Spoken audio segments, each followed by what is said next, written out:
রাষ্ট্রপতি নির্বাচনে অংশ নেয়া দুই প্রধান প্রার্থীর মনোনয়নপত্র বৈধ ঘোষণা করেছে নির্বাচন কমিশন। আজ রাজধানীর আগারগাঁওয়ে নির্বাচন ভবনে প্রধান নির্বাচন কমিশনার এএমএম নাসির উদ্দিনের কাছে যাচাই বাছাই শেষে ক্ষমতাসীন দল বিএনপির প্রার্থী মির্জা ফখরুল ইসলাম আলমগীরের মনোনয়নপত্র বৈধ ঘোষণা করেন।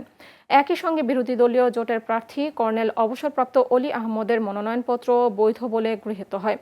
উভয় প্রার্থীর জমাকৃত দুটি মনোনয়নপত্রের একটি বৈধ হওয়ায় নিয়ম অনুযায়ী অপরটি স্বয়ংক্রিয়ভাবে বাতিল হয়েছে। তফসিল অনুযায়ী প্রার্থিতা প্রত্যাহারের শেষ সময় 18 আগস্ট। আর আগামী 20 আগস্ট জাতীয় সংসদ ভবনে সংসদ সদস্যদের প্রকাশ্য ভোটে দেশের 23তম রাষ্ট্রপতি নির্বাচন অনুষ্ঠিত হবে। ইনশাআল্লাহ আগামী নির্ধারিত তারিখে যে রাষ্ট্রপতি নির্বাচন হবে 20 তারিখ, সেদিন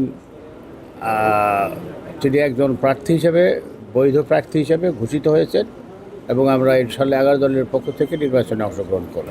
নিয়ম হচ্ছে প্রথমটি যদি বৈধ পাওয়া যায় তাহলে আর দ্বিতীয়টি যাচাই বাছাই করা হয় না।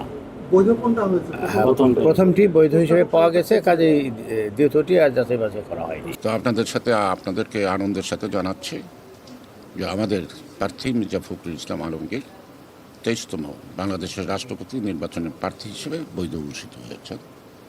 এখন আমরা অপেক্ষায় থাকব 20 তারিখের নির্বাচনের জন্য।